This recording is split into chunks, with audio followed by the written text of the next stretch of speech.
Module 9, problem set 2. Here we have a vector represented in the angle bracket component notation, and we're asked to represent this vector by its magnitude and direction in terms of an angle theta. Okay, so let's begin again by depicting our vector. There are some axes.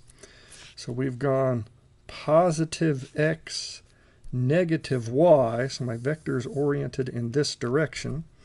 I know its magnitude by components here, like we went over 9, we went down 8, so I'm going to say that's roughly over 9, down 8 in terms of meters per second. This is a velocity vector.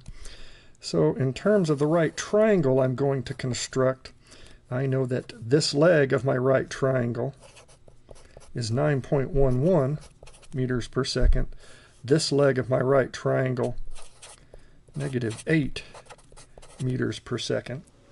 Let's begin by finding the value associated with that hypotenuse. That will represent the magnitude of my overall vector.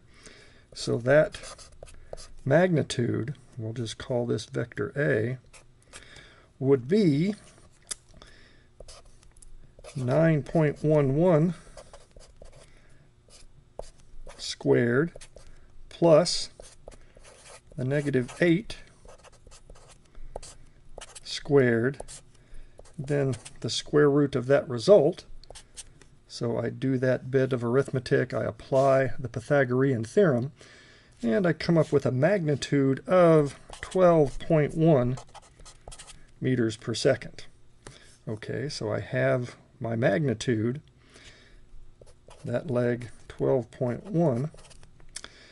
And now to come up with angle theta, I'm going to determine what that angle right there would be. I'll call that angle phi. And there are several techniques I could use to come up with that value. How about we say that the cosine of phi would have been 9.11 divided by the 12.1. So here I'm taking adjacent over hypotenuse to come up with that value.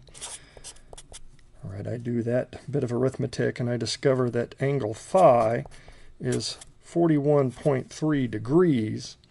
Okay, theta would have been the angle swept out like this. Again, if I'd gone all the way around, that would have been 360. To get just to the vector from the positive x-axis, I would have gone 360 minus 41.3. And to three significant figures, I would report angle theta as 319 degrees. So I have my magnitude, my direction in terms of theta. Let's try another one. Okay, so here it looks like we have a force vector. Again, let's depict that vector. Looks like we have negative x, positive y, so my vector is oriented into this quadrant. Again, I'll just represent my vector like that. I know that the value associated with this leg of the right triangle I've constructed, 258 newtons. The value associated with this leg of that right triangle, 151 newtons.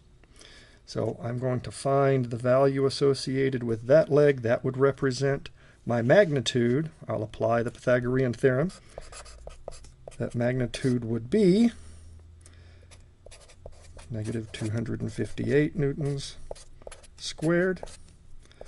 The 151 newtons squared. I'll take the square root of that result. Again, I do that desired arithmetic and I discover that the magnitude of that vector, 299 newtons. Okay, so this is 299 newtons. All right, again, a lot of ways I could go about finding my desired angle theta. I'm going to find an angle phi, and I'll again use the cosine. So this is my adjacent leg. There's my hypotenuse. The cosine of angle phi would have been the 258 divided by 299. I solve that for phi, and I'll discover that that is 30.3 degrees. Okay, angle theta would have been the angle swept out from the positive x-axis until I encountered my vector. If I'd gone all the way around, that would have been 180 to this axis. So 180 minus the 30.3 gives me an angle theta of 150 degrees. There's my magnitude. There's my direction in terms of theta.